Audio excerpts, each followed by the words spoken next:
साक्षात में जन्म लेने वाला। यहां सूरसेन एक मंडल था मथुरा में, उस सूरसेन मंडल के राजा थे सूरसेन, नाम ही सूरसेन।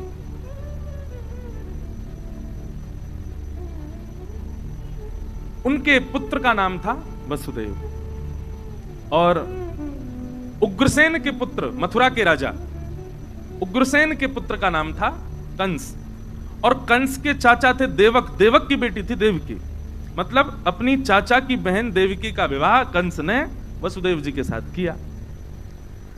और जैसे ही विवाह हुआ, विवाह करके इतना उसको प्रेम उमड़ा, अपने आप ही विदा करने जा रहा था। तभी आकाशवाणी हो गई, देवताओं ने कह दिया, बोले कि जिस बहन को तुम विदा करने जा रहे हो इसी का 8वां गर्भ तुम्हारा काल होगा कंस।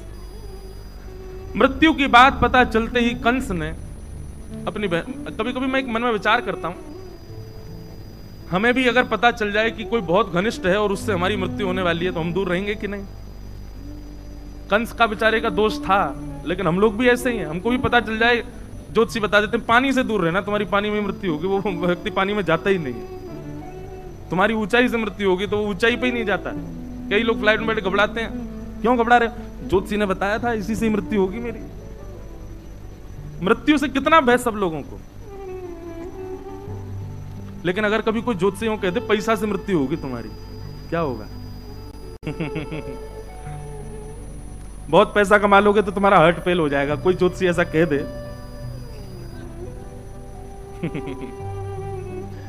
व्यास मंच पे बैठ करके भी ऐसी ऐसी बातें मन में आती हैं। कोई कह दे बहुत खाने से मृत्यु होगी तुम्हारी, ले बेटा अनशन पे बैठे हैं। मृत्यु से बचने के लिए आदमी कुछ भी कर सकता है, वो मृत्यु नहीं पाना चाहता बस। लेकिन राक्षसत्व जब चित्त में आ जाता है तो मृत्यु जिससे हो उसको नष्ट करने की भावना आती है। ये राक्षस करते हैं। कंस ने जिस बहन को विदा करने जा रहा है, जिस बहन का कन्यादान किया, उसी के केश पकड़ लिए, तलवार निकाल करके जैसे ही वध करने लगा, वसुदेव जी ने चरण पकड़े। इससे तुम्हारा काल नहीं है, इसके पुत्रों से काल है। मैं वचन देता हूं जितने बालक होंगे सब तुमको दूंगा, तुम चाहो तो हमको बंदी बना लो, हम कहीं नहीं जाएंगे। वसुदेव जी की बात पर विश्वास करके, प्रसंग तो बहुत बड़े हैं, वसुदेव और कंस का इतना सुंदर संवाद है, लेकिन वो बहुत ज्ञान का विषय हो जाएगा। कंस ने कहा मुझे आपकी बात पर भरोसा है, वचन दीजिए जितने बालक होंगे सब मुझे देंगे आप। जी निश्चित। अब कथा ऐसी आती कि प्रथम पुत्र जब हुआ तो लेकर के वसुदेव जी जैसे कंस के पास गए तो कंस के हृदय में करुणा आ गई। कंस बोला अरे मेरा भांजा है, मेरी बहन का बेटा है और पहला बालक है, इसको आप रख लो। मेरा शत्रु तो 8वां बालक है, इससे मुझे भय नहीं है, इसको ले जाओ। तो जैसे ही वसुदेव जी ले जाने लगे, अच्छा देखो देवता जरूरी ऐसा नहीं है सारे काम अच्छे ही अच्छे करते हैं, कभी कभी बिगाड़ते भी हैं कामों को। देवताओं ने कहा बोले नारद जी कंस की बुद्धि तो हमको सुधरी सुधरी सी दिखाई दे रही है, और कहीं कंस सुधर गया तो भगवान अपना आना स्थगित ना कर दें, आप जाके इसकी बुद्धि बिगाड़ो। और नारद जी ने आकर के कंस से कहा बोले अरे तुमने पहले बालक को क्यों छोड़ दिया? बोले 8वां बालक काल है ना। बोले कि पहले से 8वां कोई भी मार सकता है तुमको। कंस की बुद्धि बिगड़ गई महाराज, 6 बालकों को कंस ने मार दिया और 7वें बालक के रूप में स्वयं श्री बलराम जी महाराज पधारे। आप शेषनाग के अवतार हैं। आपका आगमन जैसे ही हुआ, भगवान ने योग माया, जिन्हें हम देवी भद्रकाली आदि आदि रूपों से नाम जानते हैं, इनको ही माया कहते हैं, योग माया। योग माया को भगवान ने आज्ञा की कि हमारे मां के गर्भ में जो 7वां बालक है ये शेषनाग हैं, इनको स्थान स्थिरित करो। और 7वां बालक जो है कुछ माह देवी की मैया के गर्भ में रहने के बाद रोहिणी मैया के गर्भ में स्थगित हो गया।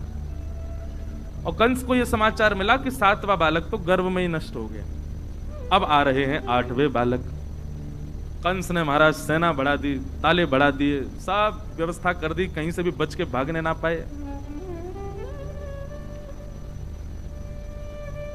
जिस दिन से ठाकुर जी गर्भ में आए, देव की मैया इतनी सुंदर लगती हैं, इतनी प्यारी लगती हैं, भागवत में वर्णन है कि कंस कभी कभी देखने के और मंत्रियों से कहता है, पहले ही बताता है कि मैं देवकी के पास जाऊं तो मैं सौम्य हो जाऊंगा, मेरे नेत्रों में आंसू आ जाएंगे, करुणा, तुम मुझे खींच लाना वहां से। पता नहीं देवकी का स्वरूप कैसा हो गया है, मेरे हृदय में बड़ी भावना उत्पन्न होती है उसके लिए।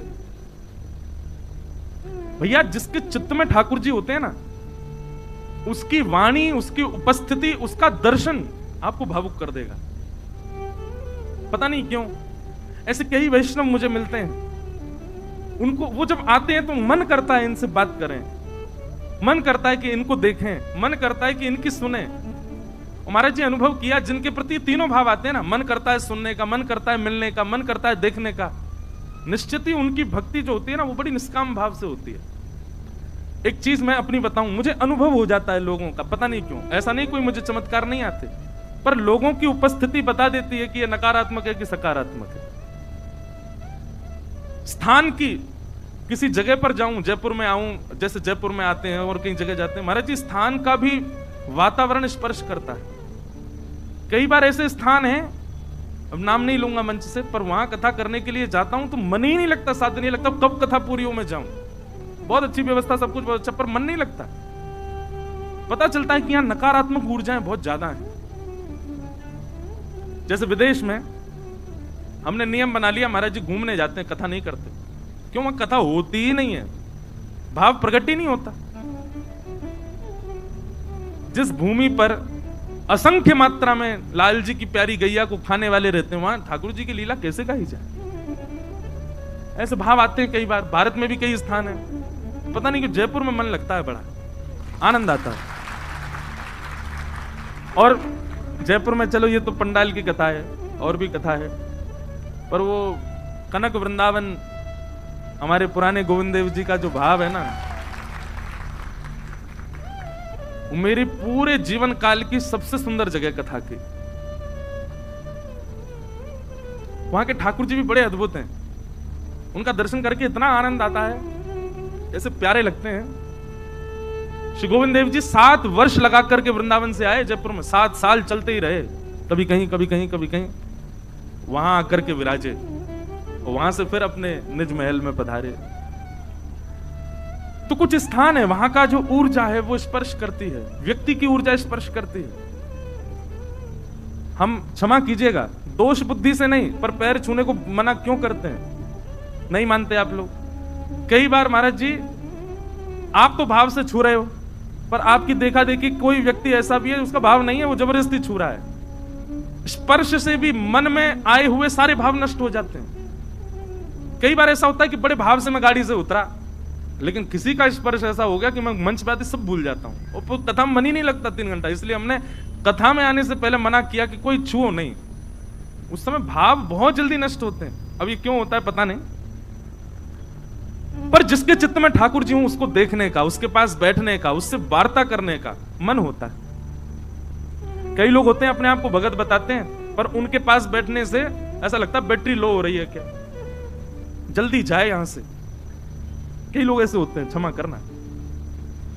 तो कंस की स्थिति क्या हो गई? राक्षस है लेकिन रोज देवकी को देखता है, और देवकी जी को देख करके उसके नेत्र सजल हो जाते हैं, मन में भाव आ जाता है, मुस्कुराने लगता है, प्रेम। पहले ही बोल के आता मंत्रियों को, जैसे मैं रोने लगूं मुझे खींच लाना वहां से। पता नहीं क्या हो गया, देवकी को देख के बड़ा भाव आता है। तो मंत्री बोले इसके गर्भ में मायावी बालक है, वो आपको दयालु बना रहा है ताकि आप उसको ना मारो और वो आपका वध कर दे। बोला हाँ सही कह रहे हो तुम, यही बात है।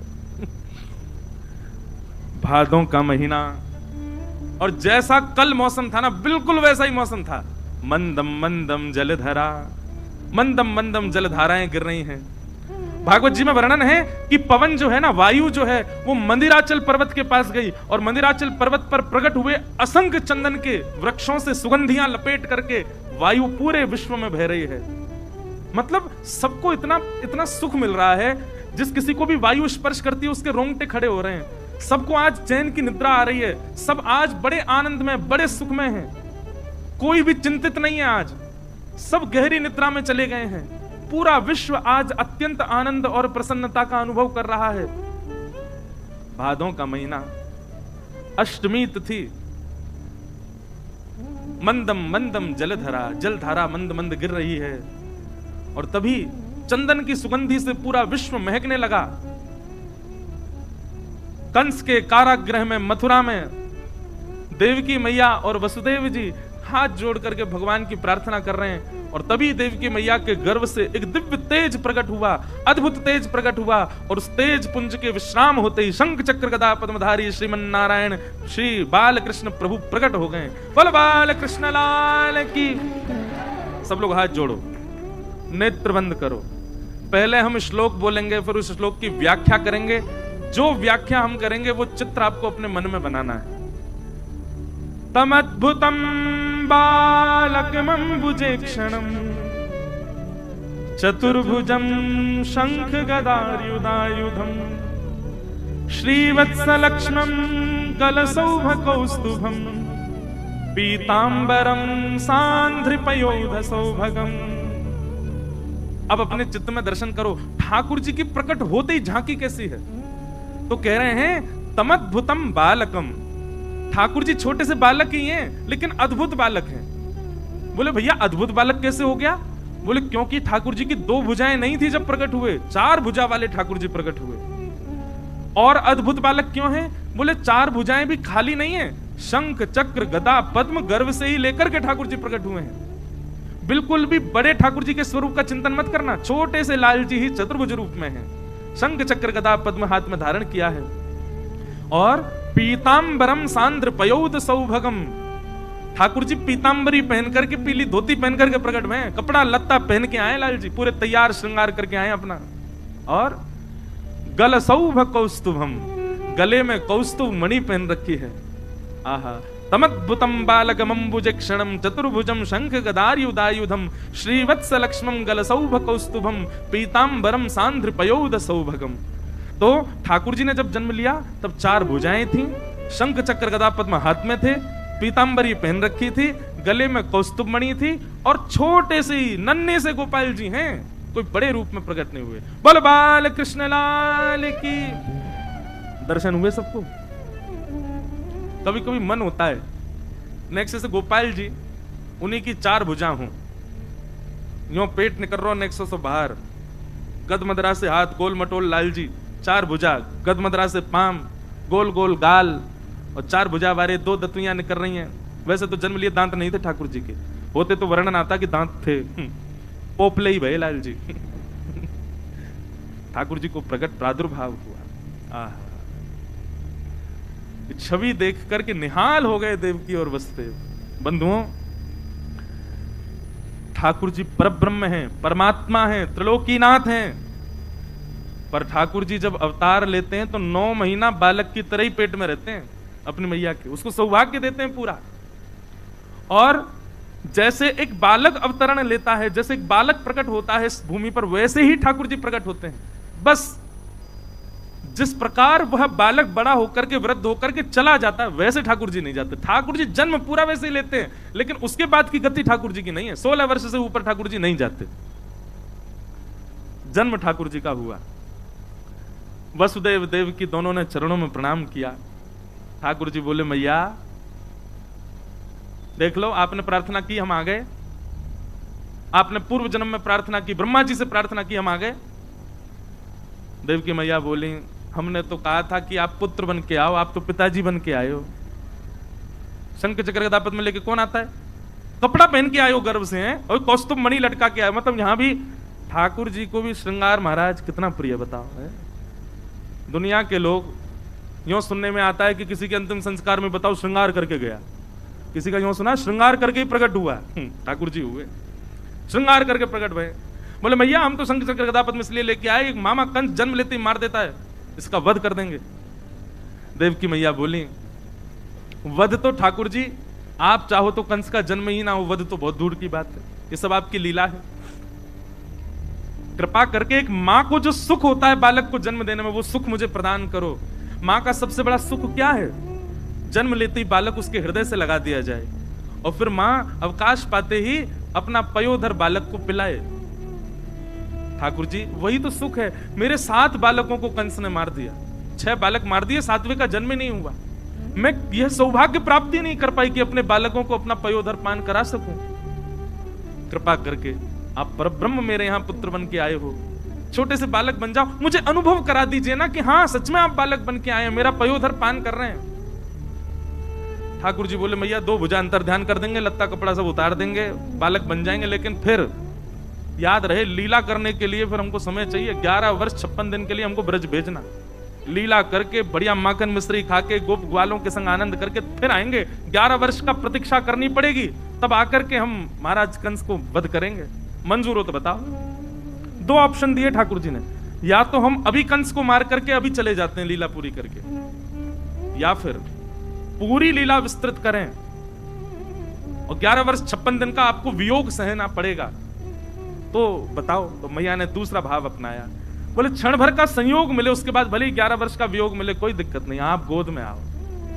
ठाकुर जी ने अपनी 2 भुजा अंतर ध्यान कर ली, कौस्तुभ मणि अंतर ध्यान कर ली, और बताएं आज हरि देखे नंगम नंगा, सब वस्त्र उतार करके देखो खुद ही लेट गए, और लेट करके दोनों भुजा और हाथ उठा के रोने लगे, बन गए बालक। देव की मैया ने अब जन्म लेकर के और अब तक का जो बीच का जितना भी भाव था, ठाकुर जी ने अपनी माया से सब अंतर ध्यान कर दिया। मैया को याद ही नहीं है, मैया को लगा अभी अभी बालक प्रकट हुआ है। तुरंत अपनी गोद में लेकर के अपने पयोधर का पान कराया, बहुत रुदन किया देव की मैया ने। ठाकुर जी कोमल कोमल हाथों से मैया के वक्ष का स्पर्श कर रहे हैं, कोमल कोमल भुजाओं से मैया की थोड़ी का स्पर्श कर रहे हैं। मैया अपनी अंक में भर के लाल जी को दुग्ध पान करा रही है। ठाकुर जी ने पहले ही आज्ञा कर दी थी कि हमको ब्रज ले जाना। वसुदेव जी ने पूछा कैसे लेके जाना, बोले जैसे ही हम बालक बने, ये सूप है इसमें हमको बिठा देना, लेकर के सीधे ब्रज चलना। तो वसुदेव जी बोले इतने सारे सैनिक ताले लगे हैं, कैसे लेके जाऊंगा। ठाकुर जी बोले मेरी शरण ग्रहण कर लो, बंधन छोड़ने की जिम्मेवारी मेरी। लोग कहते हैं, पहले बात सुना करो यार, पहले ताली बजा देते हो। लोग कहते हैं बंधन बहुत है, कैसे ठाकुर जी की शरण में जाएं। ठाकुर जी कहते हैं बंधन छोड़ के मेरी शरण में आने की प्रतीक्षा करोगे कभी नहीं आ पाओगे, बंधन सहित आ जाओ। बंधन तोड़ने की जिम्मेवारी हमारी है, बंधन खोलने की जिम्मेवारी हमारी है। कई लोग हैं कथा में नहीं आए, महाराज जी ऑफिस है, ये है वो है। आपको पता है हम अभी ऑस्ट्रेलिया गए, कम से कम 5-6 लोगों को फायर करवाया है उनके ऑफिस से, निकाल दिया लोगों उनके सर। आप कहोगे ये क्या करो, मैंने कुछ नहीं किया। अब हम मिलने का समय रखते मंडे ट्यूसडे, उनके होते ऑफिस, अगले दिन हमको निकल जाना। बेचारे सब अपने ऑफिस से झूठ बोल बोल के आते, आकर के मिलते। 2-3 लोग तो नाचते हुए आए। मैंने क्या हो गया, बोले आज महाराज जी 6 साल से जॉब कर रहे थे, आज निकाल दिया हमको। मैं तो नाच क्यों रहे हो, बोले आप ही तो कहते हो बंधन ठाकुर जी छुड़ाते हैं। मैंने कहा भैया रोजी रोटी कौन चलाएगा तुम्हारी। तो ठाकुर जी कहते हैं बंधन की चिंता मत करो, मेरी शरण ग्रहण करो, बंधन तोड़ने की जिम्मेवारी हमारी। वसुदेव जी ने जैसे ही ठाकुर जी को गोद में लिया, हाथ की हथकड़ियां खुल गईं, पैरों की बेड़ियां खुल गईं।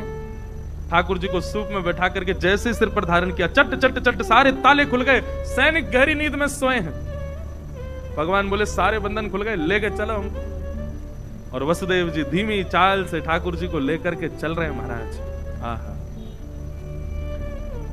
जैसे ही ठाकुर जी बाहर पधारे मथुरा के कारागृह से, आकाश में देवता खड़े होकर के भगवान का दर्शन करें और देवताओं ने स्तुति गाई।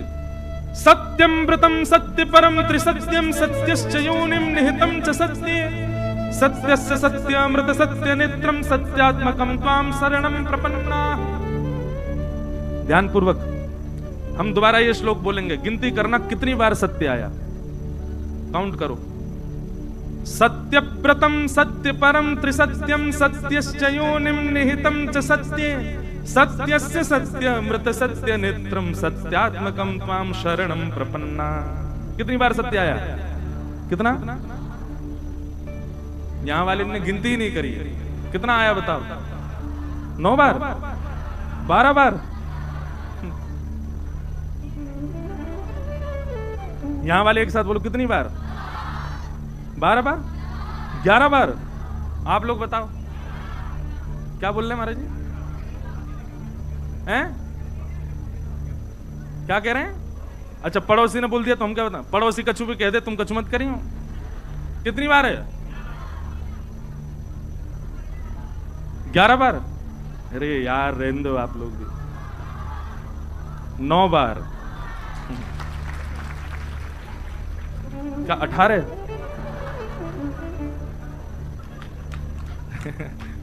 गिनती करो। सत्यव्रतम सत्य परम त्रिसत्यम सत्यश्च योनिम निहितम च सत्ये सत्यस्य सत्यमृत सत्य नेत्रम सत्यात्मकम त्वाम शरणम प्रपन्ना। 9 बार सत्य। 9 बार सत्य क्यों है? सबसे बड़ा अंक है 9, 9 से बड़ा अंक नहीं है। और 9 बार सत्य कहकर के मानो देवताओं ने कह दिया केवल आप ही सत्य हो।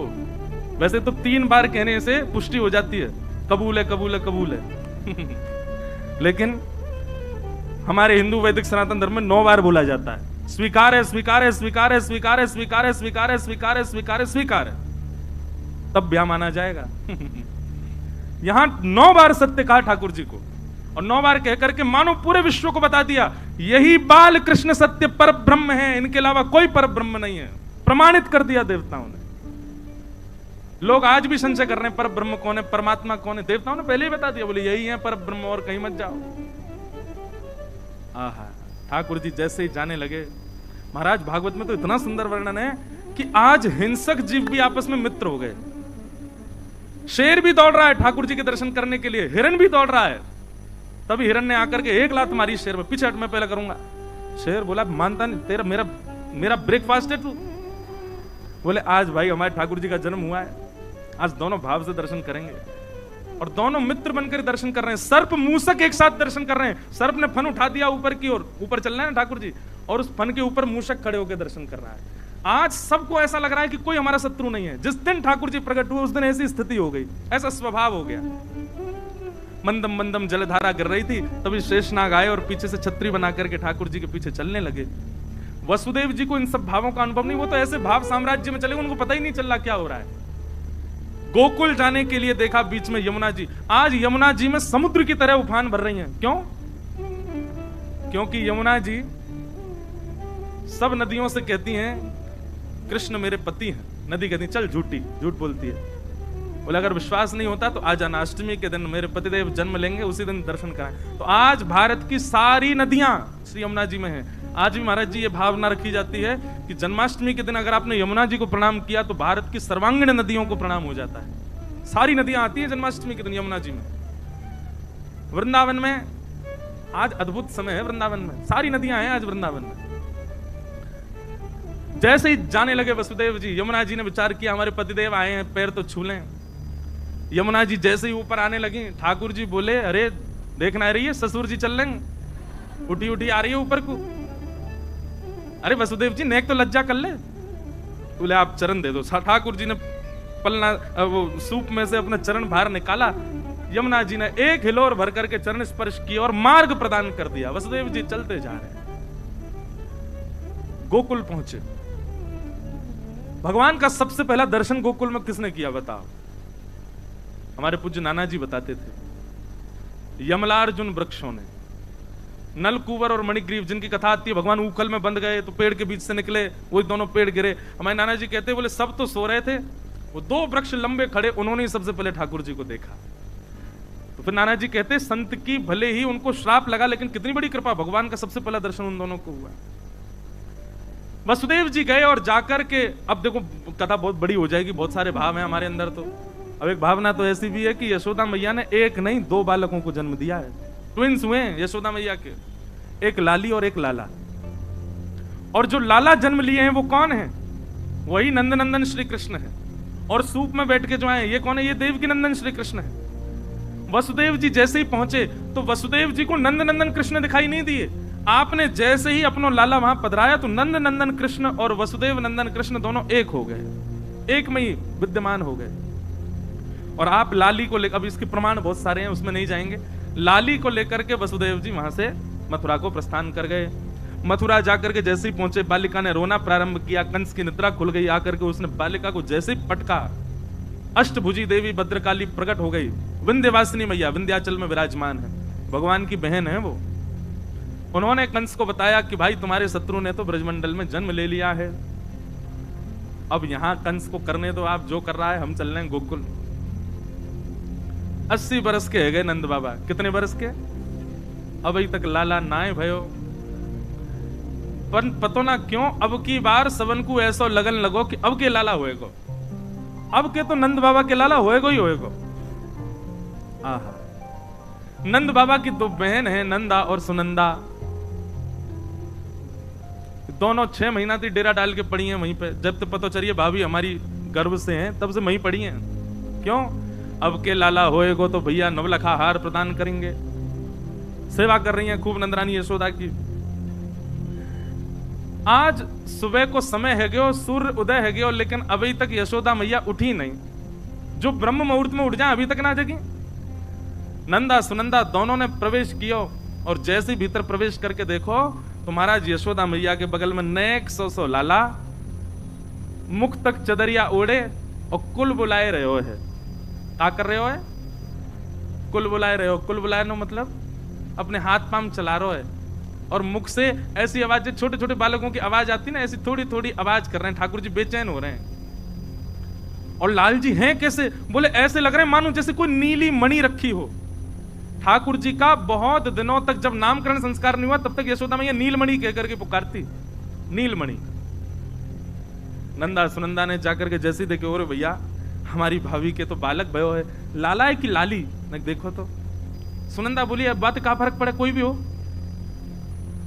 नंदा बोली देख लाली है वैसे कोई दिक्कत ना है, पर हम दोनों भूआ, हम कान मरोड़ सकें, मार सकें, पीट सकें, डांट सकें, काम करवा सकें। कौन थे? लाला थे। लाली तो कोमल हो, विवाह से थोड़ी करवाएंगे जी सब काम। एक लाला है जाए तो एक भैया के घर में हमारा आज्ञाकारी सेवक है जाएगो, एक लाला है जाए।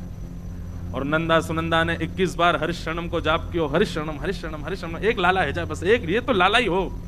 चदरिया पकड़ के खड़ी हैं और जैसे 21 बार हरिशरणम को जाप करके चद्दर उघारी है, महाराज दोनों चिल्लाने लगी है गया है गया है गया है गया है गया है गया है गया। तभी एक दूसरे को मुख बंद को, चुप अभी हल्ला मत करे, सबसे पहले ये खबर जाके नंद बाबा को सुनाएंगी। बोले नंद बाबा कहाँ हैं? बोले गौशाला में बैठे हैं, जाप कर रहे हैं। अभी तो भयो ना है, अभी तो भयो ना है, अभी तो भयो ना है, अभी तो भयो, जन कब होएगो। पूरी माला करते हैं, अभी तो भयो ना, सुमेरु पे कहें जाने कब होएगो। नंदा सुनंदा उछलती कूदती दौड़ती, भाई बस नेत्रन से आंसू गिर रहे हैं, बोल नहीं रही है। बीच में कोई अरे नंदा कहां भयो? अब कैसे बोले? पहले जाके तो भैया को बतानी है। गौशाला में बैठे हुए श्री नंद बाबा बूढ़े हो गए, सफेद सफेद दाढ़ी आ गई है, बेचारे जप कर रहे हैं। नंदा सुनंदा ने दोनों ने हाथ पकड़े और घेर में लेकर के दोनों घूमन लगी। बाबा है गयो है गयो है गयो है गयो है गयो है गयो। नंद बाबा बोले कहां भयो?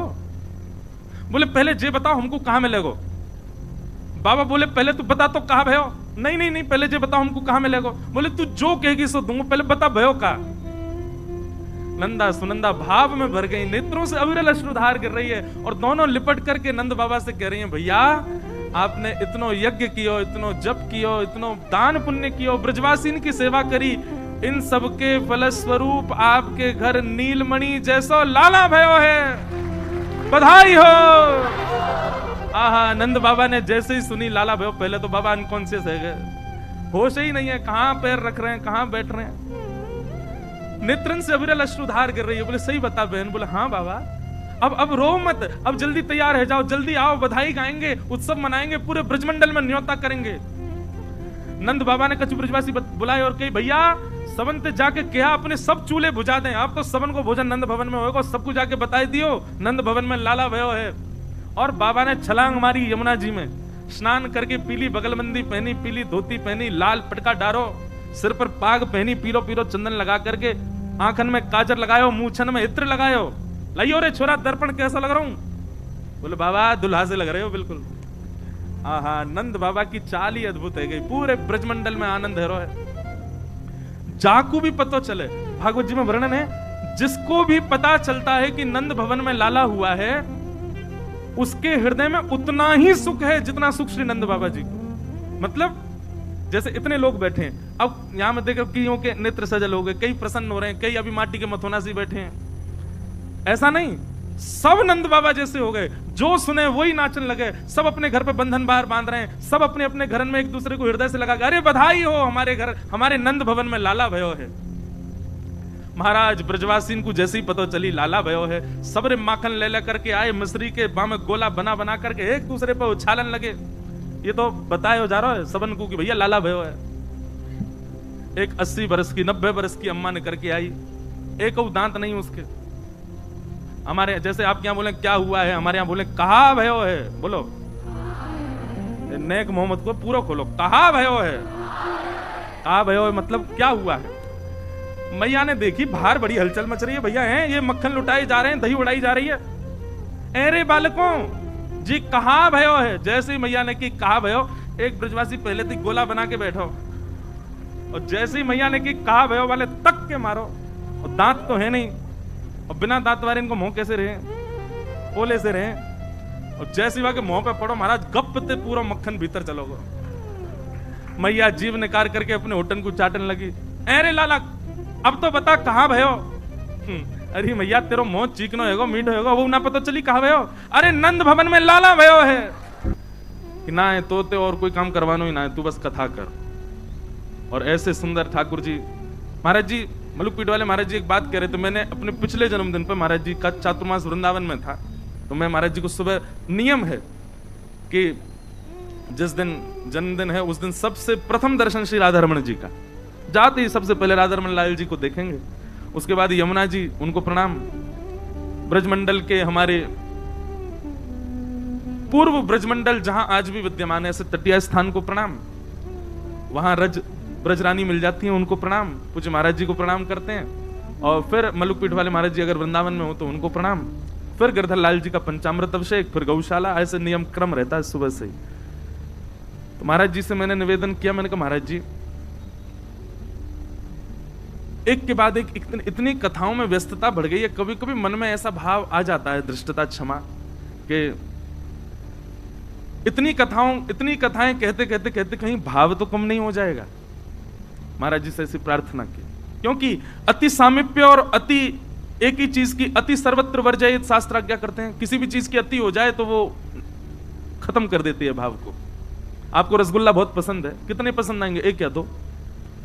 कोई 5-10 खिला दे आपको, वो बात अलग है कि पेट ही मटका है पूरा, तो 2-4 तो बाकी मुंह में कहीं अटक जाएंगे।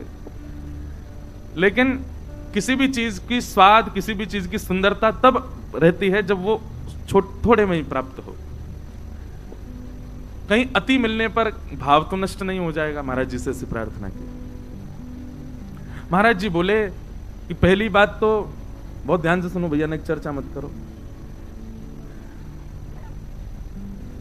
आपका अकेले का भाव यदि ठाकुर जी के प्रति है, ठाकुर जी का स्नेह आपसे नहीं है तो जल्दी प्रेम खत्म हो जाएगा।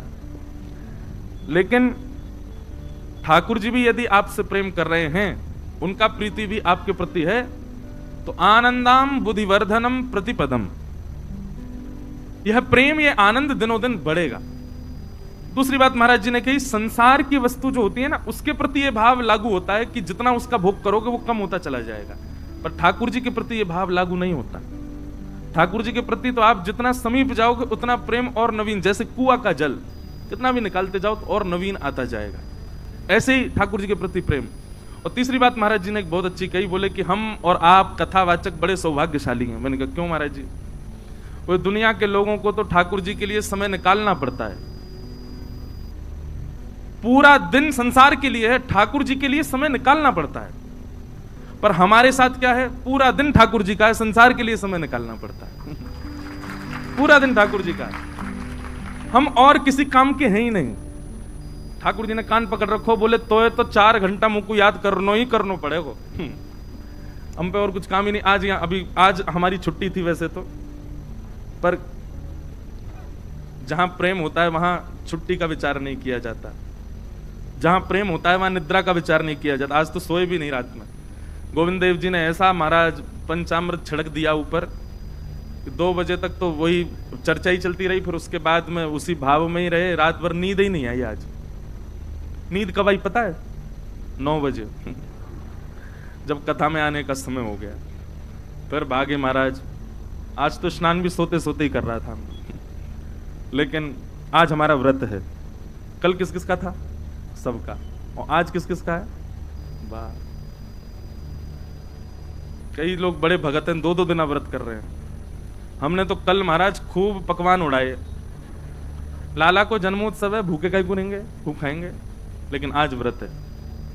गिरधर लाल जी वृंदावन प्रस्थान कर गए, पहले ही जाकर के व्यवस्थित हो जाएंगे, हम कथा करके भागेंगे। फिर रात्रि में लाल जी का आज उत्सव, बिहारी जी में आज है जन्माष्टमी, श्री राधा रमण लाल जी की भी आज अभिषेक चल रहा होगा संभवतः। 12 बज गए तो कथा विश्राम का समय, चलो आरती करो महाराज। तो प्रथम हमेशा याद रहता है। हमारी इतनी कथा हो गई, लेकिन पहली कथा जो द्वारिका में हुई वो हमको आज तक याद है। उस कथा का एक एक क्षण आप मुझसे पूछ लो, मैं बता दूंगा। मुझे श्रोता भी याद है, पीछे 5000 आदमी थे, पीछे वाला भी श्रोता याद है कौन था, क्योंकि प्रथम कथा थी। ऐसी हमारी प्रथम भक्तमाल ये हो गई है। अब अगली साल जो नए आमे, उससे बाद में जो नए आमे उनकी वो जाने, लेकिन ये श्रोता तो हमेशा याद रहेंगे, ये कथा हमेशा याद रहेगी, ये पंडाल हमेशा याद रहेगा, ये मंच हमेशा याद रहेगा, ये स्वरूप हमेशा याद रहेंगे, सब भाव हमेशा याद रहेगा। यहां कही गई एक एक चर्चा याद रहेगी, जयपुर में बताए गए ये पिछले 7 दिन का एक एक क्षण याद रहेगा। दाल में कभी नमक कम था तो नमक डाला, वो भी याद रहेगा, कौन से दिन डाला वो भी याद रहेगा। चाय जिस दिन पी उसमें चीनी कम ज्यादा थी वो भी, सब कुछ याद रहने वाला। क्रिकेट में कितने छक्के मारे ये भी याद रहेंगे।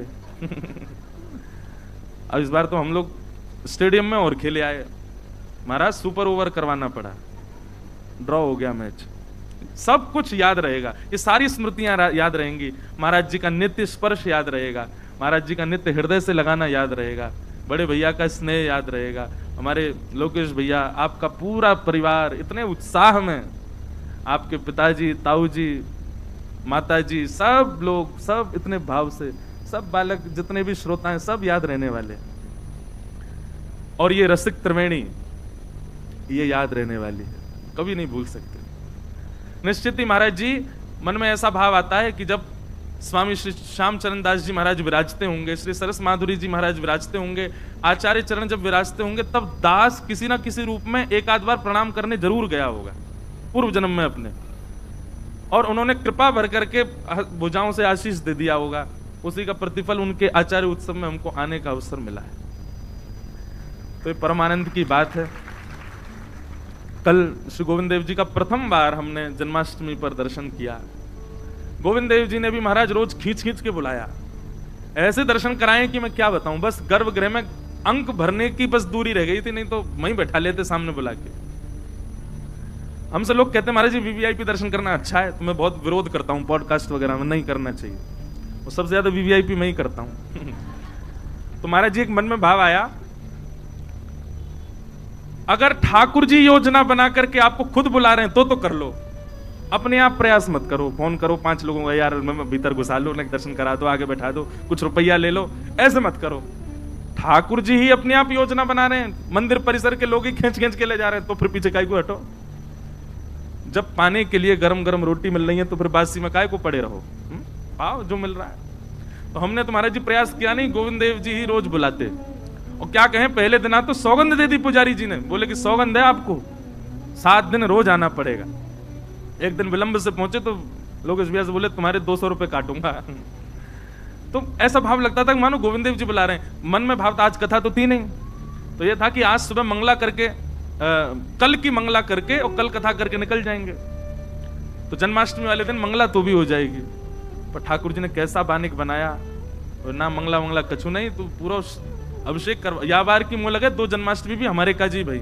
आज गोविंद देव जी के दर्शन है गए, और वृंदावन में भी कल, अगर कल बिहारी जी की जन्माष्टमी होती या वृंदावन की जन्माष्टमी होती तो आज कथा नहीं होती। पर ये सब सुख हमारे लिए, आपके लिए, सबके लिए ठाकुर जी ने बनाए। गोविंद देव जी ने बड़ा अनुग्रह किया। तो ये बड़ा सौभाग्य है, परम सौभाग्य, हम आप सब लोगों का ऐसा आनंद सुख हम लोगों ने ग्रहण किया। आओ थोड़ा सा कुछ जन्मोत्सव की कथा भागवत की सुन लें, उसके बाद 2-4 बधाई गा के उधम मचा के फिर चल देंगे। वसुदेव गृहे साक्षात् भगवान पुरुष परः जनिष्यते तत्प्रियार्थम सबवन्तु सुरस्त्रियः।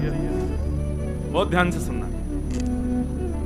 पृथ्वी पर जब बहुत भार बढ़ने लगा तो भगवान ने आकाशवाणी करके बताया। कल रात्रि में भी एक पॉडकास्ट था, कथा के बाद हम गए जयपुर में, तो वहां पे हमसे एक प्रश्न किया, बोले महाराज जी अगर ठाकुर जी बोलने लग गए तो क्या होगा। मैंने कहा ठाकुर जी बहुत बड़ी भूल करेंगे अगर बोलने लग गए तो। आपको पता है श्रीमद वल्लभाचार्य जी महाराज ने श्रीनाथ जी को सौगंध दी अपनी कि आप बोलेंगे नहीं। अब पहले बोलते थे श्रीनाथ जी, बात करते थे, महाप्रभु जी सौगंध दे करके गए हमारे आपके डर से। बोले महाराज कलयुग बहुत भयावह होने वाला है, ठाकुर जी आपको सौगंध है, अब आप मौन हो जाओ। इसलिए आचार्य की सौगंध से ठाकुर जी मौन हो गए। नहीं तो हम आप सब लोग यदि हमको ये अधिकार मिल जाए कि ठाकुर जी बोलने लग जाएं और आकाशवाणी वगैरह होने लग जाएं, तो महाराज ठाकुर जी यूं कहेंगे कि तुरंत प्रलय करो, नष्ट करो धरती को। सबसे बड़ा राक्षस तो मानव ही है। एक बात बहुत अच्छी बता रहे हैं हम राक्षसत्व से इसलिए बच रहे हैं, हम राक्षस इसलिए नहीं बन रहे क्योंकि ठाकुर जी हमारी सुन नहीं रहे। इसलिए हमारे मन में भाव बना रहता है कि नहीं ठाकुर जी ना मानने, खुद ही करना पड़ेगा काम, इसीलिए हम मानव बने हुए हैं। जिस दिन ठाकुर जी ने हमारी सुन ली और जो हम चाहें वो होने लग जाए, हम ही राक्षस बन जाएंगे।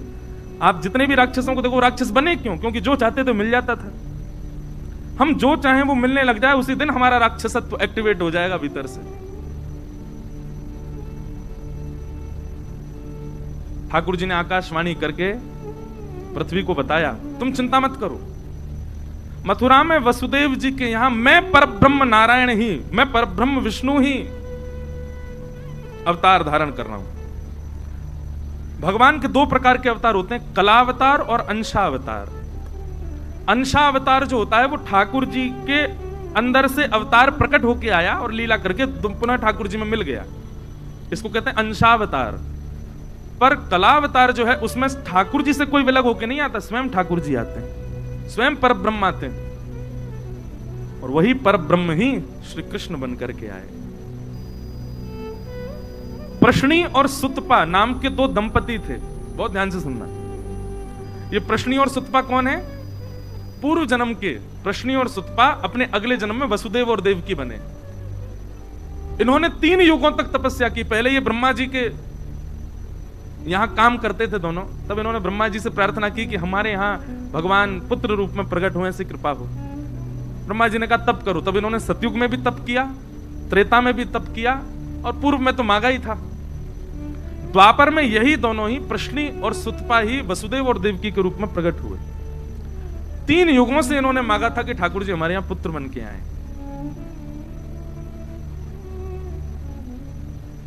भगवान ने पृथ्वी की बात मान करके उसको आज्ञा कर दी, बोले वसुदेव जी के यहां साक्षात में जन्म लेने वाला।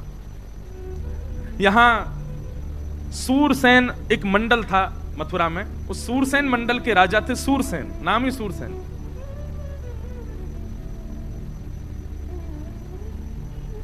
उनके पुत्र का नाम था वसुदेव और उग्रसेन के पुत्र, मथुरा के राजा उग्रसेन के पुत्र का नाम था कंस।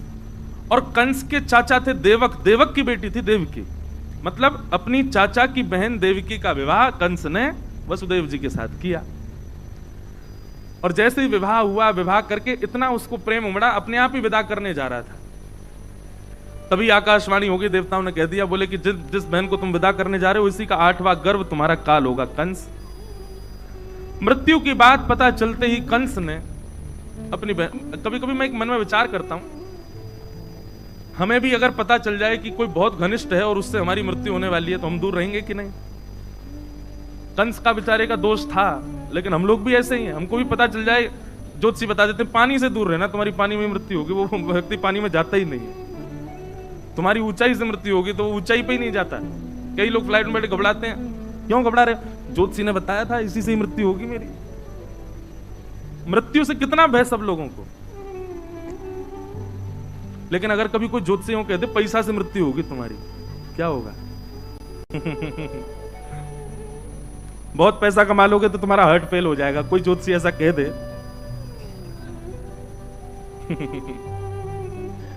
व्यास मंच पे बैठ करके भी ऐसी ऐसी बातें मन में आती हैं। कोई कह दे बहुत खाने से मृत्यु होगी तुम्हारी, ले बेटा अनशन पे बैठे हैं। मृत्यु से बचने के लिए आदमी कुछ भी कर सकता है, वो मृत्यु नहीं पाना चाहता बस। लेकिन राक्षसत्व जब चित्त में आ जाता है तो मृत्यु जिससे हो उसको नष्ट करने की भावना आती है। ये राक्षस करते हैं। कंस ने जिस बहन को विदा करने जा रहा है, जिस बहन का कन्यादान किया, उसी के केश पकड़ लिए, तलवार निकाल करके जैसे ही वध करने लगा, वसुदेव जी ने चरण पकड़े।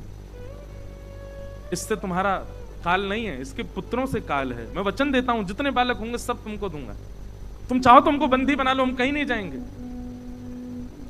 वसुदेव जी की बात पर विश्वास करके, प्रसंग तो बहुत बड़े हैं, वसुदेव और कंस का इतना सुंदर संवाद है, लेकिन वो बहुत ज्ञान का विषय हो जाएगा। कंस ने कहा मुझे आपकी बात पर भरोसा है, वचन दीजिए जितने बालक होंगे सब मुझे देंगे आप। जी निश्चित। अब कथा ऐसी आती कि प्रथम पुत्र जब हुआ तो लेकर के वसुदेव जी जैसे ही कंस के पास गए तो कंस के हृदय में करुणा आ गई। कंस बोला, अरे मेरा भांजा है, मेरी बहन का बेटा है और पहला बालक है, इसको आप रख लो। मेरा शत्रु तो 8वां बालक है, इससे मुझे भय नहीं है, इसको ले जाओ। तो जैसे ही वसुदेव जी ले जाने लगे, अच्छा देखो, देवता जरूरी ऐसा नहीं है सारे काम अच्छे ही अच्छे करते हैं, कभी कभी बिगाड़ते भी हैं कामों को। देवताओं ने कहा, बोले नारद जी, कंस की बुद्धि तो हमको सुधरी सुधरी सी दिखाई दे रही है, और कहीं कंस सुधर गया तो भगवान अपना आना स्थगित ना कर दें, आप जाके इसकी बुद्धि बिगाड़ो। और नारद जी ने आकर के कंस से कहा, बोले अरे तुमने पहले बालक को क्यों छोड़ दिया? बोले 8वां बालक काल है ना। बोले कि पहले से 8वां कोई भी मार सकता है तुमको। कंस की बुद्धि बिगड़ गई महाराज, 6 बालकों को कंस ने मार दिया, और 7वें बालक के रूप में स्वयं श्री बलराम जी महाराज पधारे। आप शेषनाग के अवतार हैं। आपका आगमन जैसे ही हुआ, भगवान ने योग माया, जिन्हें हम देवी, भद्रकाली आदि आदि रूपों से नाम जानते हैं, इनको ही माया कहते हैं, योग माया। योग माया को भगवान ने आज्ञा की कि हमारे मां के गर्भ में जो 7वां बालक है, ये शेषनाग हैं, इनको स्थान स्थिरित करो। और 7वां बालक जो है कुछ माह देवी की मैया के गर्भ में रहने के बाद रोहिणी मैया के गर्भ में स्थगित हो गया, और कंस को यह समाचार मिला कि 7वां बालक तो गर्भ में ही नष्ट हो गया। अब आ रहे हैं 8वें बालक। कंस ने महाराज सेना बढ़ा दी, ताले बढ़ा दिए, सब व्यवस्था कर दी, कहीं से भी बच के भागने ना पाए। जिस दिन से ठाकुर जी गर्भ में आए, देव की मैया इतनी सुंदर लगती हैं, इतनी प्यारी लगती हैं। भागवत में वर्णन है कि कंस कभी कभी देखने के, और मंत्रियों से कहता है, पहले ही बताता है कि मैं देवकी के पास जाऊं तो मैं सौम्य हो जाऊंगा, मेरे नेत्रों में आंसू आ जाएंगे, करुणा, तुम मुझे खींच लाना वहां से। पता नहीं देवकी का स्वरूप कैसा हो गया है, मेरे हृदय में बड़ी भावना उत्पन्न होती है उसके लिए। भैया, जिसके चित्त में ठाकुर जी होते हैं ना, उसकी वाणी, उसकी उपस्थिति, उसका दर्शन आपको भावुक कर देगा। पता नहीं क्यों ऐसे कई वैष्णव मुझे मिलते हैं, उनको, वो जब आते हैं तो मन करता है इनसे बात करें, मन करता है कि इनको देखें, मन करता है कि इनकी सुने। महाराज जी अनुभव किया, जिनके प्रति तीनों भाव आते हैं ना, मन करता है सुनने का, मन करता है मिलने का, मन करता है देखने का, निश्चित ही उनकी भक्ति जो होती है ना, वो बड़ी निष्काम भाव से होती है। एक चीज मैं अपनी बताऊं, मुझे अनुभव हो जाता है लोगों का, पता नहीं क्यों, ऐसा नहीं कोई मुझे चमत्कार नहीं आते, पर लोगों की उपस्थिति बता देती है कि ये नकारात्मक है कि सकारात्मक है। स्थान की किसी जगह पर जाऊं, जयपुर में आऊं, जैसे जयपुर में आते हैं और कई जगह जाते हैं, महाराज जी स्थान का भी वातावरण स्पर्श करता है। कई बार ऐसे स्थान हैं, अब नाम नहीं लूंगा मंच से, पर वहां कथा करने के लिए जाता हूं तो मन ही नहीं लगता, साथ नहीं लगता कब कथा पूरी हो मैं जाऊं।